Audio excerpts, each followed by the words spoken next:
Just heard from outgoing Senate State Majority Leader Damon Thayer in the Senate. From our 4-hour week in political segment tonight, we sat down for an exit interview with him.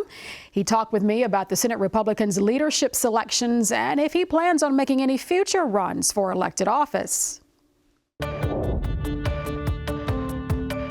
Your replacement as Majority Floor Leader was decided a couple of weeks ago. Max Wise from Campbellsville, who was the running mate to Kelly Craft in the last election cycle for governor, he will take over as your spot. But when you were on this very same set a few months ago, you said that you were advocating for Julie Rocky Adams, who had already served as caucus chair, had been committee chair, had helped the caucus in certain areas of criminal justice reform, et cetera. Why didn't she get the spot? Well, you'll have to ask the members of the Senate Republican majority. I think that's a legitimate question. Did she want the spot? She did. She ran. She ran for the spot as Senate Majority Floor Leader, and I did make it known that I thought she deserved the job. I thought she would have been great at the job. She was well prepared for the job. I also thought it would have been very good to have a woman, an accomplished woman who was ready for the job from Kentucky's largest city. But I didn't have a vote. I wasn't in the room. I'm not going to be a member of the caucus come January, so there would be no reason for me to be there. And Max won. I think he will do a fine job. He's been a good member and a good committee chair. And I've already reached out to him and congratulated him and told him if I can be a resource, I'm here to help. As we talked before we started taping, though, that since the Republicans have become the majority in the state Senate, which happened around, 2001, there had always been a woman in a leadership position, going back to Elizabeth Torrey, who was whip, and Senate President Pro Tem Katie Stein from Northern Kentucky, Julie Rocky Adams as caucus chair. This will be the first time in 20-something years that hasn't been the case. Is that disappointing to you? Well, I don't like to play identity politics, but I mean, Julie is an accomplished woman and had already been in leadership for 6 years and done a really good job. And I thought it would have been a good look for the caucus to have her be the first female Senate Majority Floor Leader. The caucus went another way. That's something people are going to have to decide for themselves. People are going to draw their own conclusions. And, there are 5 good men in that leadership group, and I wish them nothing but the best. They're all friends of mine, and, you don't always get what you want. Which you're prone to say, I like right? to quote that Rolling Stones song, and I think Max will do a fine job, and I'm here to help him if he would like it. The other absence is also there is no one representing Jefferson County, right, or Fayette County. They are all rural, from top Senate president down to whip. Is that how it should be? Or does it seem to be at a time where that makes the most sense? Well, there's nobody from Lexington, Louisville, or Northern Kentucky in Senate Republican leadership. And I think that's a first time as well.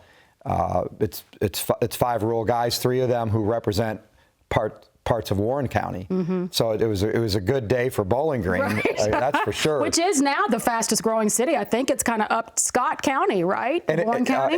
We go back and forth on who's the fastest growing. Bullitt County likes to say it. Madison County likes to say it. Scott County, we like to say it. But Bowling Green is the 3rd largest city in Kentucky. It is an odd occurrence not to have somebody from the Golden Triangle in leadership. However, I'm extremely pleased that Chris McDaniel from Northern Kentucky will continue as chairman of Appropriations and Revenue. And the vice chair is from Lexington. Amanda Mays Bledsoe, an incredibly accomplished woman. She ran the Budget Committee when she was on Lexington City Council. And Senator Julie Rocky Adams will be chairman of the incredibly important Licensing and Occupations Committee. I'm really happy about those committee assignments. I think they're really good, smart decisions. Another decision that I'm really happy about is Brandon Storm is going to be chairman of the Judiciary Committee, and it's the first time in 12 years we've had a new chair of the Judiciary Committee, and I couldn't think of anybody better to be chairman of Judiciary. And of course, Senator Storm from Laurel County, just south of Lexington, and he's well prepared for that job, and I think he'll do really well. So perhaps maybe you'll pick up politics in 2026 or 2027? Yeah, I think that's a possibility, and I don't want to obfuscate like a lot of politicians do. And I'm going to be forthright with you, Renee. Yes, of course, I am going to consider running for governor in 2027, depending on the field. Like a good horse race, I'm going to handicap it. And if I think I have a clear path to the Republican nomination, I would consider running. And then as far as 2026 goes, I think there is the possibility of some open seats occurring, but that also may not occur. Senator McConnell. Congress, perhaps? I would keep that as a possibility. So if Congressman Barr from the 6th District were to pursue the U.S. Senate, assuming that Mitch McConnell does not re-up, do you think you would want to go for the congressional seat for the 6th District? I would consider it. I would consider it very much. I would never run against one of our incumbents for the House or the Senate. And let's be clear, Mitch McConnell has not decided to seek re-election or not seek re-election in 2026. But he's got to decide soon, right? I would say, in the next 10 to 12 months or maybe 8. Some people would probably like him to decide in the next 6 to 12 months. I was going to say, because you got to raise that money, because that's going to be a big race. It is going to be a big race, and there are a lot of people qualified to run for that seat, including Congressman Barr, who for me is a model congressman, and I'm proud to call him my friend and my congressman. And you wouldn't run against him? Never, no.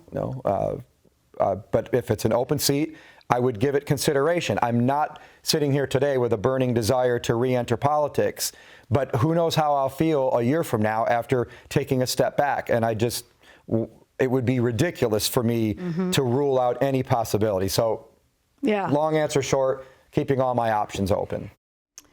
And time will tell.